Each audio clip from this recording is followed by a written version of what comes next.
Today, I am going to set myself a challenge to see whether I can cross the entire city of Dubai without a car, without a taxi, and just using public transport. But when you're not using a car or even a taxi, getting across Dubai isn't as simple as the map suggests. I think I've got off on the wrong stop. Where is the fun in that? I don't think I can do this. So I've lived here 2 years and I have never used public transport. But that is because Dubai predominantly is a car-driven city. Here I am in Business Bay. The first mode of transport I'm going to get is the metro. Dubai Metro opened on the 9th of September 2009 at exactly 9:09 a.m. It was the first driverless train network in the Gulf. Let's go.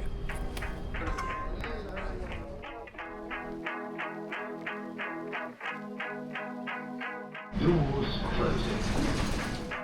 I wanna go a little further out. I get afraid of getting stuck in where I stick around.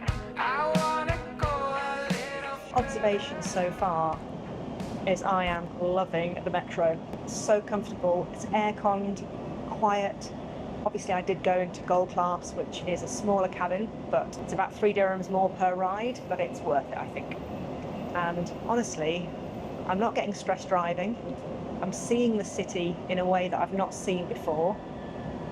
So far, so good. My first metro ride was a success, but not everything was smooth sailing. How do I get to the souk? I think I've got off on the wrong stop. Oh God. Me and maps and me and Google Maps, I mean, same thing. Just not very good at reading maps, which is an issue when I'm travelling via public transport. Oh well, let's just see how it goes. Yeah, I went the wrong way. Well, I actually got off on the wrong stop and would have resulted in a 2-hour walk to the souks. On the train I go again. And a very nice man has directed me, thank goodness. I mean, I don't know whether it's busy during the week, but literally there's hardly anybody on this metro. So I don't know whether it is because Dubai is such a car-heavy city, but either way, it's really nice. So, as I rather frustratingly backtracked my way on the metro, the skyscrapers soon disappeared and were replaced by low rises and the older streets of Bur Dubai. A far cry from the glitz and polish people usually expect from Dubai, but this area has a different appeal.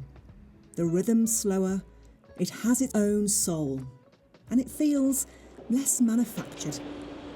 These narrow alleys were built for heat, wide enough for breeze, narrow enough for shade. It's a funnel system that has been used for generations.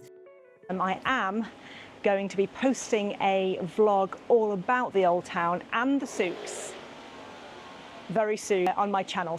Subscribe and stick around for a more detailed view of the Old Town. Most shops were still closed. They don't really come alive until late afternoon, but a few were open early, hoping to catch that first flurry of sales. Very good, thank you. If you stop, even briefly, the sales pitches begin.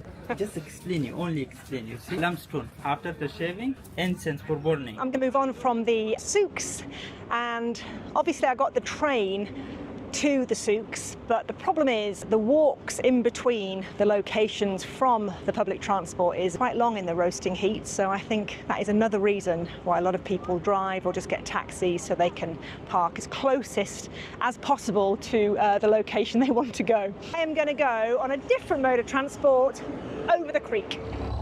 This is where Dubai began. Long before highways, the creek was its lifeline, trading wares from India, East Africa and Iran.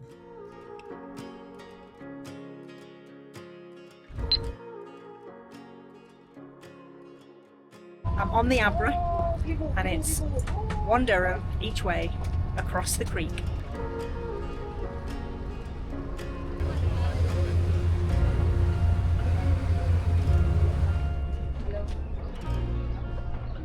Across the creek is a place known as Fahidi, a more polished version of the old town of Dubai, sand-washed stone, curated wind towers, and a glimpse into what 18th century merchant life might have looked like.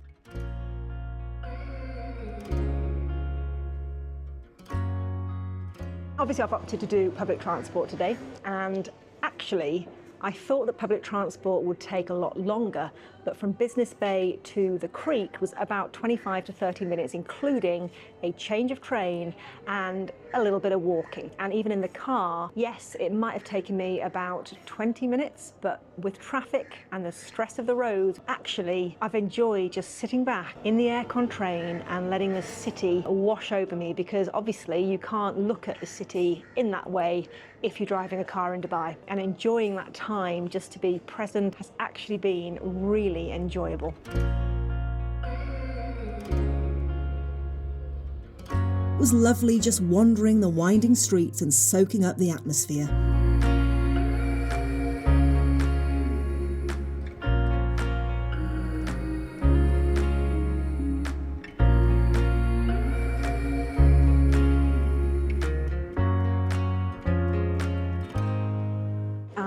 Stepped into a cafe and I am just enjoying a lemon and mint drink before I go to my next destination, which I'm actually very excited about. But first, I had to find my way out of the many alleyways, but that wasn't going to be as easy as I thought, especially with my map reading skills.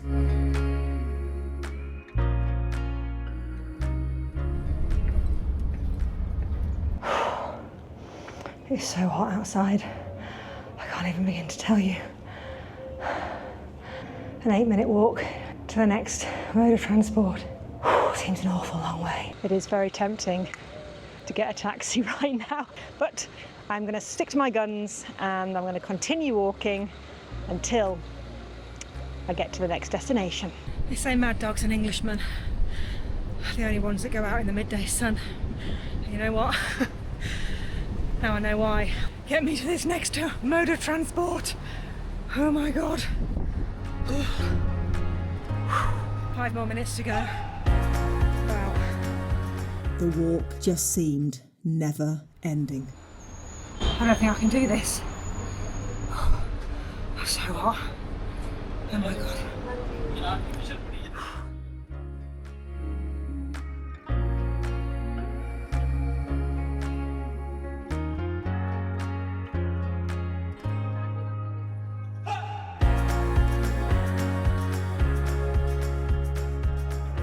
I never thought this moment would come, but I've arrived at the next destination.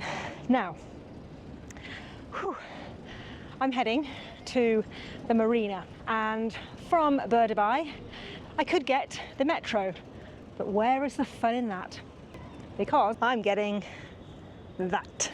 Obviously, yes, the metro is cheaper than Dubai Ferry, but I'm going to go on the beautiful waters. What more could you want? I cannot wait to get myself on that ferry.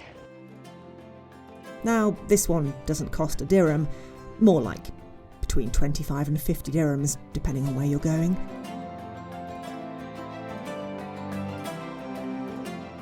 And just waiting to set sail.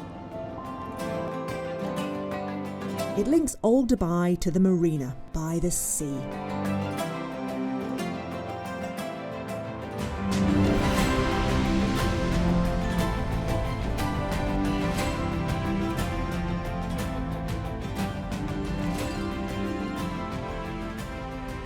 And just like that, we are out in the open sea.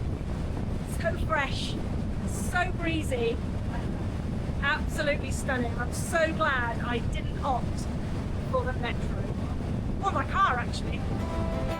And the network of the ferries and taxis stretches 40 stations along the creek, coastline and marina. And it's a reminder that half of this city is actually water. Something you forget when you're always travelling in a car. I decided to get off the stop just before the marina in a place called Bluewaters Island, a man-made island built in 2018, and it is also home to this, Ain Dubai, the world's largest observation wheel.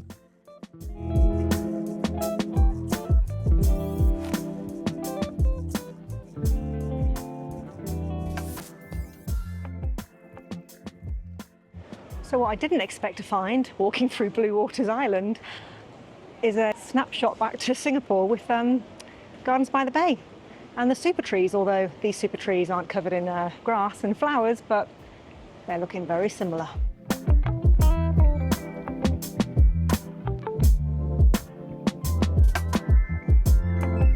And connecting the island to mainland Dubai is a 265-metre pedestrian link bridge, floating above the sea, connecting Bluewaters Island to JBR Public Beach. It's actually nice to have the sea breeze.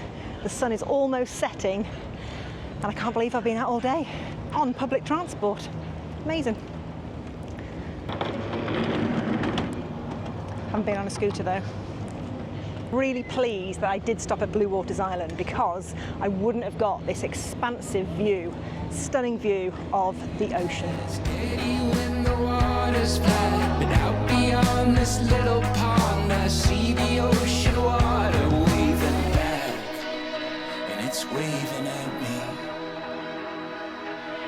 I wanna go a little further out, so I go. Wish I brought my swimming stuff now. Could have dived into that ocean. Didn't think that one through, did I?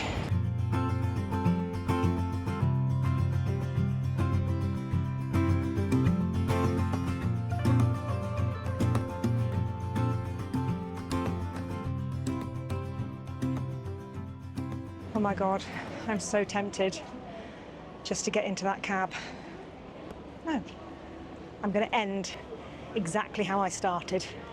So it just means that I have to keep on going a little bit longer and get on one more mode of transport back to the M Metro that I have not yet experienced.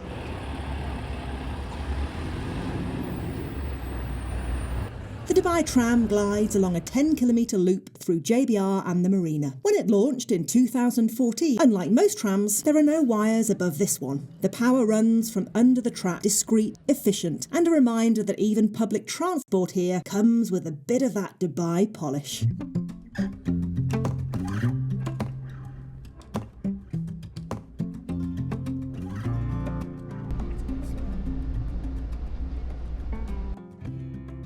The tram led me back to a metro station, tired, hot, but thankful I could sit back and take one more metro ride home.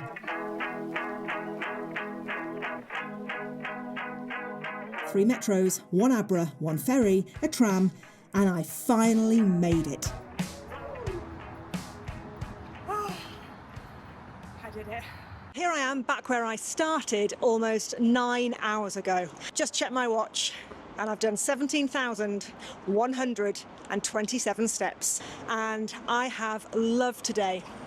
And I think, yes, you can do Dubai without a car or even a taxi, but you've just got to expect to get really sweaty and really tired, because this city is still predominantly built for cars, and there's quite a long walk in between all of the stops and the stations, but I have loved it because I have managed to see parts of Dubai that I would never have seen because I'd have been stressed driving in the busyness of traffic.